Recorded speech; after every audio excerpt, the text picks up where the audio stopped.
কারণ আপনার বিরুদ্ধে ডক্টর আসিফ নজরুল সাহেব আপনাকে প্রমাণ করতে হবে, কারণ আপনার বিরুদ্ধে ডক্টর আসিফ নজরুল সাহেব যথেষ্ট পরিমাণ অভিযোগ আছে। আপনি দুজন এই উপদেষ্টাকে নিয়োগ দিয়েছেন যে আমরা এই ধরনের উপদেষ্টা কখনোই চাই না।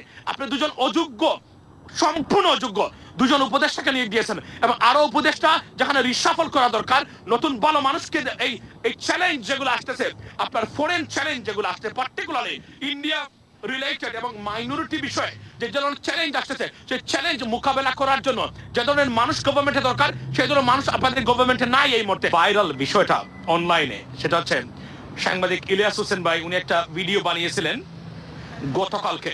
এই ভিডিওটা যে সেখানে উনি গুরুতর অভিযোগ এনেছেন বর্তমান সরকারের আইন উপদেষ্টা ডক্টর আসিফ নজরুল আর বিরুদ্ধে।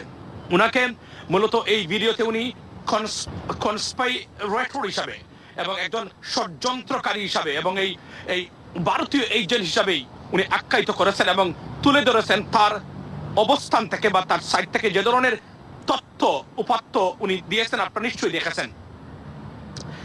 আমি এই বিষয়গুলো নিয়ে কথা বলতে চাই লেডিস এন্ড জেন্টলম্যান, এবং আজকে ঘুম থেকে উঠেই দেখলাম যে ডক্টর আসিফ নজরুল এই ভিডিও, আমি বলে রাখি এই ভিডিওর অনেকগুলা বিষয় ফ্ল্যাট, কিন্তু আসিফ নজরুলকে নিয়ে উনি যে বক্তব্যটা দিয়েছেন, আমি সেই বক্তব্য নিয়ে আপনাদের দৃষ্টি আকর্ষণ করতে চাই এবং আমরা জানতে চাই। প্রথমেই বলি যে উনি যে ভিডিওতে দিয়েছেন, উনি ক্লিয়ারলি উনি উনার অবস্থান থেকে উনি প্রমাণ দিয়ে বোঝানোর চেষ্টা করেছেন he is an agent of India. He's serving the purpose of Indian aggressions or Indian authority, এবং I mean in association with the chief of army আপনার জেনারেল ওয়াকার। এবং এই প্রথমে বলি যে এই যে অভিযোগটা ভয়ঙ্কর গুরুতর এবং মারাত্মক একটা অভিযোগ।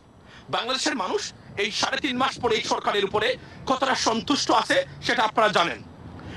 বাংলাদেশের মানুষ 50% সন্তুষ্ট, যদি আমি বলি যে স্যাটিসফাইড, তাহলে 50%, নট মোর দেন 50%। এই অবস্থার ভিতরে দুজন উপদেষ্টাকে নিয়োগ দেওয়ার পরে এই সরকারের সাপোর্ট বা সমর্থনটা মারাত্মকভাবে আপনার ডিপ্রেডেড হয়েছে। সেই অবস্থায় ইলিয়াস হোসেন উনি যে ভিডিওতে যে তথ্য দেখিয়েছেন যে উনার আপনার এই ডক্টর আসিফ নজরুলকে নিয়ে, মনে রাখবেন it is widely believed that this government is not running by the Dr. Mohammad Yunus, it is running by Asif Nazrul. এবং তারা মনে করেন যত উপদেষ্টা নিয়োগ দেওয়া হয়েছে সব ডক্টর আসিফ নজরুল উনি দিয়েছেন।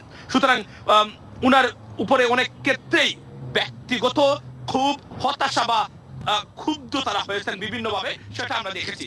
কিন্তু গতকালকের ভিডিওতে উনি যে তথ্যটা উপস্থাপন করেছেন, উনি ক্লিয়ারলি বলেছেন he is an agent of Indian র অর ইন্ডিয়ান অথরিটি। এটা একটা গুরুতর অপরাধ, সরি তথ্য, অভিযোগ।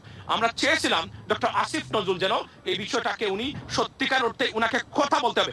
অন্য ক্ষেত্রে যদি হতো তাহলে আমরা বলতাম যে কথা না বললেও হয়তো হবে, তবে এই ক্ষেত্রে উনার কথা বলা দরকার এবং উনি কথা বলেছেন। উনি একটা ভিডিও বা স্টেটমেন্ট দিয়েছেন, প্রত্যেকটা নিউজ পেপারে এবং ইলেকট্রনিক্স মিডিয়ায় এই তথ্যটা আসছে যে